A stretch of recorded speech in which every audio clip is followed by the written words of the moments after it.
What's going on, YouTube? Welcome back to a brand new week of the Amateur Battle League Season 3. This week we take on Lantern Joe of the Everton Empoleons.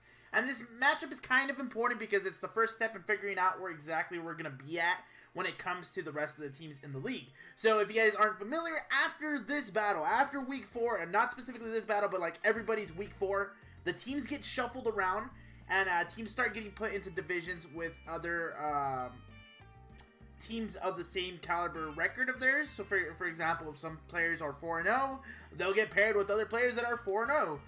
So that's basically how things are going. I believe at the moment I am 2-1, and I believe Lantern Joe, I believe, might be 1-2. So I mean, like, this might be the pretty much deciding factor of where we end up. If I win, I get pushed forward in 3-1, or if I lose, I stay at 2-2. So it just really depends on how things play out and where we end up from here. And then, of course, just like any ABL video I produce, we're going to take a look at what we bring to the table this week. And spoiler alert, again, I'm bringing the same 6 that I've been bringing for the past 3 weeks because I have confidence in them. Of course, a few changes here and there. I promise after this 4th week, I will actually sit down. I had a couple offers from some people to help me out. Pretty much learn, because I'm very, very new to this. I may have done it for Let's Go. Let's Go was very simplified. Over here, when it comes to Sword and Shield and items and abilities, stuff like that, very, very different. So it's me learning on the job type of thing. So I've been fortunate enough to have a few offers from a few people that want to help me out, and I would love that more than anything. So of course, shout out to you guys. I will be getting with you guys about some details with that in the future. But if you guys are excited for this for this week's battle, make sure to drop a like on the video, subscribe to the channel if you haven't already. I'm trying to hit 400 subscribers by the end of February, so if you guys want to help me out with that, of course, drop that sub. I would really very much appreciate it. And then, of course, follow me over on Twitch, where I shiny hunt a ton, so if that's your thing, that's the best place to see that from me. Also throwing it out there, once I hit 1,500 followers on Twitch, I will be dropping merch. I kind of have some ideas, pretty much what I want to do, and I think it's going to be pretty cool. So if you guys want to help me reach my goal, 1,500 followers on Twitch, 400 subscribers here on YouTube. With all that good stuff out of the way, let's get into the team recap. So, first things first, let's take a look at Chandelier. This was my Week 1 MVP, became my favorite Pokemon. Not much has changed on this guy. Of course, still Choice Scarfed, Flame Body. The attacks, again, staying the same. That trick is just there, just, you know, it's for very niche situations. I don't think I've had the opportunity to use it once this time around, or this season. So it just really depends on what I plan on doing with it. Maybe he's just going to be an all-out attacker, maybe. I'm not entirely too sure. But yeah, that's my Chandelier. Nothing's changed from him because I feel very confident with what Chandelier brings to the table. Next, we have Hawlucha. White Herb is the held item. Here, we're actually changing things up a little bit more. I'm a little bit scared of my opponent has to offer. I know my opponent has a Mawile, a Ninjask, and a Pillow's Wine, of course, with Roserade. So I decided to drop Poison Jab and go in favor of Fire Punch to try to put a little bit of pressure. I know my opponent has some Fairy Pokemon, but again, the Mawile is also Steel, so Poison Jab wouldn't do anything that way. Slurpuff would be pretty cool here. You know, overall, like, Hawlucha is a really good answer to bring to the table anyway, with its coverage. So you know, there's a little bit out there that there's a lot of stuff that Hawlucha can do for me when it comes to this particular battle. So I knew definitely Hawlucha was going to come in here. We just wanted the, you know, that tech move. I don't know what I wanted to do, so I'm going with Fire Punch this week. Next, we have Ribombee. Focus Sash is the held item. Things, again, staying very much the same. Here, I made the change to drop Quiver Dance a while ago and add Psychic. You know, I have thought about adding, I believe it can learn Energy Ball. I've thought about it. In this particular matchup, though, I don't think it really matters. So I'm decided to come in with Psychic. Looking at what my opponent brings to the table, still, I probably don't even see myself using Psychic. Sticky Web is still a clutch first turn move that I want to take advantage of. So there's that. So I love that. You know, dropping my opponent's speed is going to be very crucial in some situations, to be honest. Then we have Rotom, switching it up. We got rid of the gimmicks. We're not using Sludge and Trick anymore. So back to its Citrus Berry usage. We want to changed things up though. We added Nasty Plot to see if we can get a little bit of boost on our special attack, and then Will-O-Wisp, of course, stays around. No Volt Switch. I don't see myself using it quite often, but I mean, it is an option. But I do want to mess around with Nasty Plot this time around. Like, this is a bulky version of Rotom, which specializes, I believe, in defense. So if I can specialize in defense and Nasty Plot, you know, my special attack goes through the roof as well. So that's going to be something that we wanted to see if we can take advantage of there. Berserker, of course. You know, Berserker and Ribombee are my favorite leads. Like, literally, if I battle you next week, you guys know exactly how I'm going to start the game out with Berserker and Ribombee. Like, there's no question that that's exactly how things play out. Attacks here is going to be Taunt, Fake Out, Iron Head, and Close Combat. Now, we're switching things up here. Instead of bringing Foul Play, we're going with Close Combat this week. And the real big reasoning, I guess, is the Umbreon. And then, of course, the Mawile. I can take advantage of, like, a little, I wouldn't say a mirror match, but, like, the Steel typing there. So I felt like Close Combat's probably going to be my best choice in this situation. Now, I do know that Foul Play has his uses as well. So it just really depends. It's a really weird situation that I'm in. But, like, I'm very scared of, like, my opponent's Reuniclus, because it can carry, for example, Trick Room. So I want to see if I can taunt that or Fake Out, get a little bit of chip damage here and there. So it just really depends on what I want to do. And then rounding out our team is, of course, our Max Captain, which is going to be the Dreadnought. Life Orb is going to be the held item. Rock Slide, Liquidation, Superpower, and High Horsepower. Now, this is something that I decided to change because nobody actually told me how dumb I really was when I was first messing around with Dreadnought. So if you guys are familiar, the first week, maybe even the second week, I decided to use Protect, which is not a bad idea. You know, using Protect on Dreadnought was pretty cool. However, the big change, though, was I added Earth Power. Week 3. Now, I didn't get to use it, but the thing is, Earth Power is a special attacker, or a special attacking move, and I'm like, I guess it didn't click on me last week. I didn't get to use it, right, but it clicked this week. I was sitting down, I was working with the moves, I was looking at what I had, and I was like, how am I going to use Earth Power and use my non-existing special attack stat? I don't know. So I decided to put in high horsepower. It's basically the same thing, but it is, of course, a physical attack move. So, we have that going for us, though. But, of course, it's not our Gigantamax that throws up Stealth Rocks, but still could be very crucial for us. But we're going to see what we can bring here.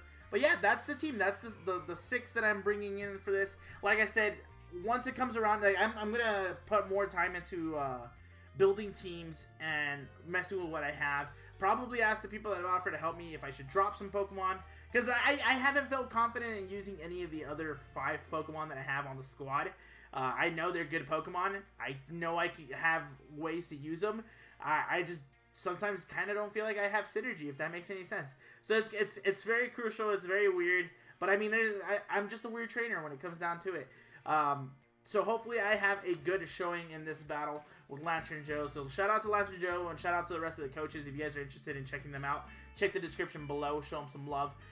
If you guys, well, actually, I guess the best way of me saying it is, let's get straight into the battle, right? Woo! All right, Lantern Joe, please, let's have a good battle. Oh, let me actually let him know. Good luck. Have fun. I'm gonna decide myself. So this is ABL week number 4, ladies and gentlemen. I'm gonna be real with you guys. I am kind of bringing the same thing that I've been bringing for the longest time. Let's change the music. Let's use a tournament. So I'm bringing the same core 6, switching things up just slightly again. I feel like, if you guys have no idea how the ABL works, is after this week, the divisions get shuffled, and you get paired with people with similar records and stuff like that, and you continue playing, and that's how things play out. So at the moment, I am 2-1. If I win this, I'll be 3-1. If I lose, I'll be 2-2, and then next week we'll get paired with people similar records, and so on and so forth. Now, I kind of didn't tell you guys, but I told myself that I'm going to be bringing the same core 6 for this entire battle, just because I've been, I barely poorly manage my time. I can't really figure out what I want to do against my opponent. So, the Reuniclus comes, I don't know why, but I get a feeling that thing is a Trick Room setter. So that's going to be definitely something that I have to look out for. I don't know if Umbreon carries Trick Room, but that's going to be something for us to worry about. So I want to do, what I've been doing is I want to carry Berserker Rabombi as a start, as a lead.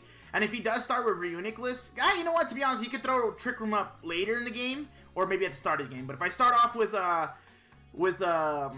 Berserker, I can go ahead and fake out and then follow it up by hitting it with a taunt, so get a little bit of chip damage here and there. So that's definitely my start. I want to start with those two guys. Of course, I want to set up the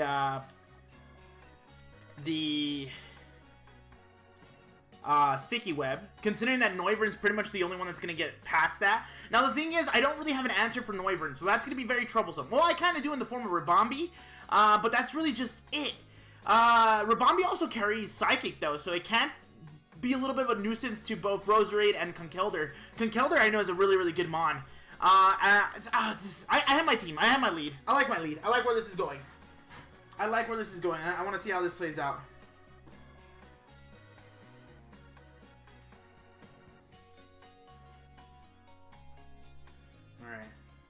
Alright, let's see.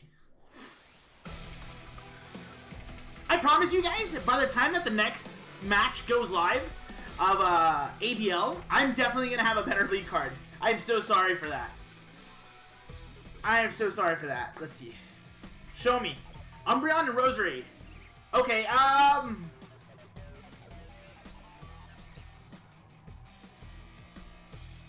I scared of that Umbreon? No, I'm not. No, I'm not. However, I feel like I'm kind of scared of the Roserade for some reason. Oh, wait. Does Umbreon learn Mystical Fire? Because that might be a problem. So I did bring Close Combat for a reason to deal with Dark-type Pokemon. So I'm kind of happy there. I want to go ahead and Fake Out on the Umbreon. No, because Roserade might just Toxic Spikes. And that might be troublesome. And I didn't bring Eldegoss. I'm gonna go ahead and Fake Out on the Roserade, and then I want to set up Sticky Web, and then we'll go from there. And then I just realized I am a Fairy-type Pokemon, so Roserade does carry Poison-type advantage on me. So that's gonna be something I'm probably... Oh, he withdrew. Okay. It was a wasted Fake Out then. Oh, this... Okay, this might change things.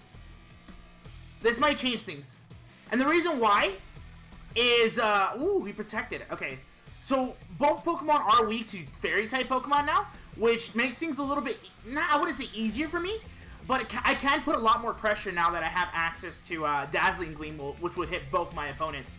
Now, I'm a little intrigued as to why the Noivern came in. I want to double down on it, but I figured I might as well just target the Umbreon here, and then Dazzling Gleam hit both. I'm pretty sure Noivern's fast, right? Umbreon, I think, is like medium range when it comes to speed. When it comes to speed. But I want to say that Noivern should outspeed us. So I want to see what it carries. Probably Flamethrower, maybe? Try to put pressure on the Berserker. That's the only thing I could assume. There's the Helping Hand. So yeah, I should have honestly probably doubled down on the Noivern. The Heat Wave, that's what it is. We both live. Okay. We both live. That's tough. Then the Umbreon will go down this turn. Okay.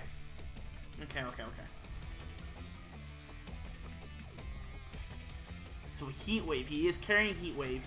I can switch out Berserker and go into, I mean, to be honest, at this point, I'd be okay with letting Berserker just, die. But Heat Wave hits both Pokemon. I don't carry Taunt, though. That's the sad part here. Let me pull up a notepad, because I got to keep track of what happens here. So, Rabombi KO's Umbreon. So there's the Mawile comes out. It's caught up in the Sticky Web, so it's definitely going to be slower than a lot of my team. Does have Intimidate, though, so I mean, that makes things a little bit different. It doesn't matter for Rabombi, honestly. It really doesn't. Like I said, I kind of want to switch out, come back in. I feel like if I go into, for example, Rotom, it shouldn't do anything to me, right? Or Dreadnought, for that matter, really shouldn't do anything to me. But I kind of want to have a healthy G-Max Captain, or D-Max Captain. So I'm going to go into Rotom. If I take a lot of damage, I do have that Citrus Berry. So I'm going to switch in. I want to make sure, I want to take advantage of Fake Out this battle. Here, I'm just going to be honest, I'm just going to Dazzling Gleam. I assume that Rabambi's going to go down. Noivern's faster than that thing, so I assume that's how it's going to play out. Unless he decides to double down. And just, Yeah, there's a Heat Wave. So, Rabambi's going to go down here. Yeah, Rabambi goes down. Now, what is Mawile going to do? Iron Head. That's stab, but yeah, it does nothing. And this is still my bulky Rotom. I haven't switched over to my other one just yet. I want to go into my Chandelure as a little bit of a revenge killer. And all I have to do is click Flamethrower. He has to have a good switch in for Mawile if he doesn't want Mawile to go down. And then, I don't know. It makes me wonder if he's stuck in, It makes me wonder if he's stuck in Heat Wave. Like, maybe it's a choice item that Noivern has on it. I'm not entirely too sure. But that's a good play to have. To bring in the Heat Wave, hit both opponents. And he must have been doing a little bit of studying, considering the fact that it was against, of course, my Rabambi and Berserker, which are my known leads for the past 3 weeks. Let's see what he's got to switch out. Yeah, the Mawile's going away. He knows that I'm going to target that Mawile. So there's the Conkeldurr. It was caught in a sticky web. It's going to be very slow, but I think it's normally a slow Pokemon in general, though. There's the Noivern Heat Wave. It does nothing. Yeah, so he's stuck in there. He's stuck in there. Let's see what Flamethrower does to Conkeldurr. Half, at least? Give me half? Yeah, you give me half. You're going to go down. Okay, so Noivern took down KO's Rabambi. And then Rotom KO's Noivern. The Mawile comes back for that Intimidate. But the thing is, in this instance, it doesn't matter. If that makes any sense. It doesn't matter because my Pokemon are special attackers. And if I'm not mistaken, the attack drops, yeah. So that's not going to do much there. I don't know if he caught that. The thing is, though, now I kind of want to not double down, but I want to focus on the Mawile, unless he decides to just keep switching back and forth and hasn't realized it just yet. So I'm going to go ahead and try to Flamethrower the Mawile. Depends on... I actually don't even know what he's carrying on the Mawile. But you know what? This is what I love about Rabambi so much, though, is setting up that sticky web is always so damn clean and useful. I've yet to come across an opponent that has Defog or Rapid Spin or anything like that. Let's see. Mawile, no Focus Sash? No Focus Sash. No Focus Sash. So Chandelure KOs Mawile. Oh, left one 1 HP Stone Age is going to hurt. Oh, it's going to KO, isn't it? Yeah, it is. So, Conkeldurr KOs Chandelure. Oh, but it dies. Conkeldurr dies to itself. Dies to itself. To itself. So it probably had a life orb, probably. Yeah, let's go Berserker. Let's go Berserker. See what my opponent has left. Here, like I said, I can always just fake out and then play around there. There's the Reuniclus. That's good. I don't know if it's like a Trick Room or whatnot. It's a Reuniclus. Roserade is going to be troublesome.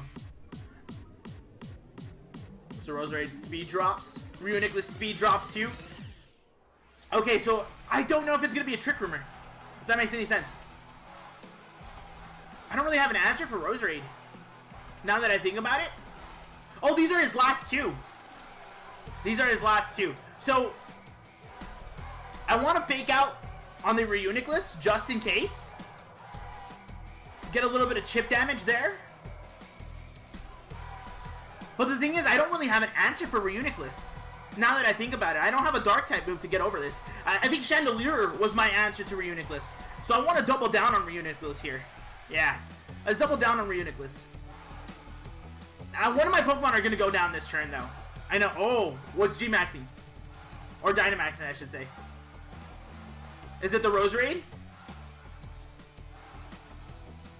No, it's the Reuniclus. Okay, so Fake Out didn't matter there. It's just chip damage at that point. It's legit just chip damage.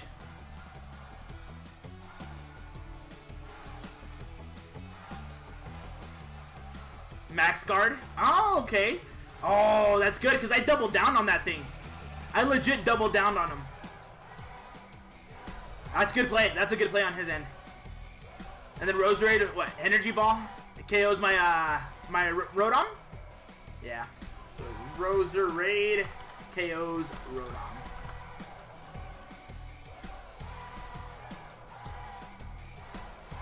Okay. So I want to bring in Hawlucha here.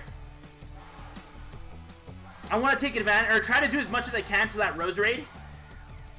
So a nice little acrobatics should hopefully take it out for me, unless it carries like if it carries protect. So if it carries protect and the Reuniclus doubles down on the Hawlucha, I kind of have nothing for that Roserade. So what I'm gonna do is I'm gonna split my attacks. I'll do a little bit. I have to chip damage here and there. I don't really have an answer to that Reuniclus. I really don't have answers to that Reuniclus. I had foul play on Berserker, and I decided to come with close combat this time around, which I don't think was the worst idea out there, but no protect. Okay, is it gonna one-shot it? No, it's not. It does more than half. Energy Ball. Do I tank that? I don't. Okay. I thought I would. I was hoping I would, actually. And that... Oh, is that gonna kill me? That should kill me. Yeah. Yeah. Okay, so Roserade KOs Berserker, and then Reuniclus KOs Hawlucha. All right, so this is definitely an uphill battle right here. 100% an uphill battle. Oh, that sucks, dude. I'm pretty sure that Reuniclus carries max overgrow as well, like an energy ball type thing.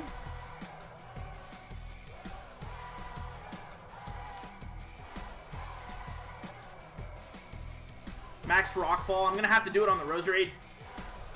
I gotta focus down on it because an energy ball from Roserade is 4 times effective against me, and it's stab, so it'll definitely KO me even if I'm Dynamaxed. I've seen it happen so many times. Now, Reuniclus on the other end, though, is a different story. I don't know what it carries. I've seen Max Guard, and I've seen Max Psychic, right? So those are the 2 moves I've seen so far. I'm pretty sure it has a Grass move on it. I'm pretty sure it has Max Overgrow. So, I mean, it'll do damage to me, but I hope it doesn't do that much damage to me. Okay. Max Rockfall. Please do enough damage to KO the Roserade. I don't want to see the Roserade right here. Alright, Roserade goes down. So Dreadnought KOs Roserade. Okay.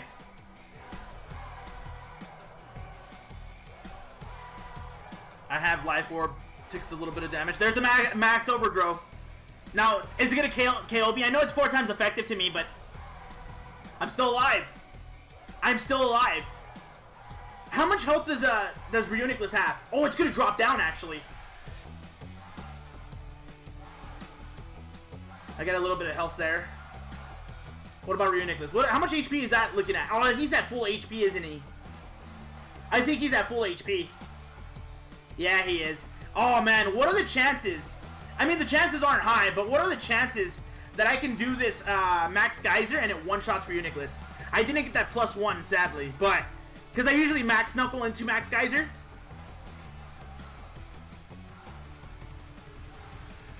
No. Yeah.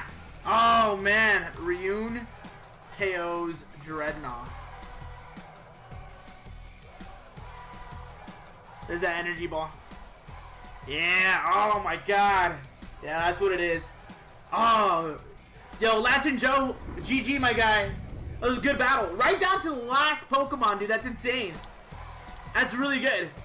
I messed up. Probably double downing on Reuniclus when it Dynamaxed, but I think that was what it is. But I mean, we learn from our mistakes and then we continue going. But yeah, Lantern Joe, GG. That was a good game. Very, very good game. I do want your lead card.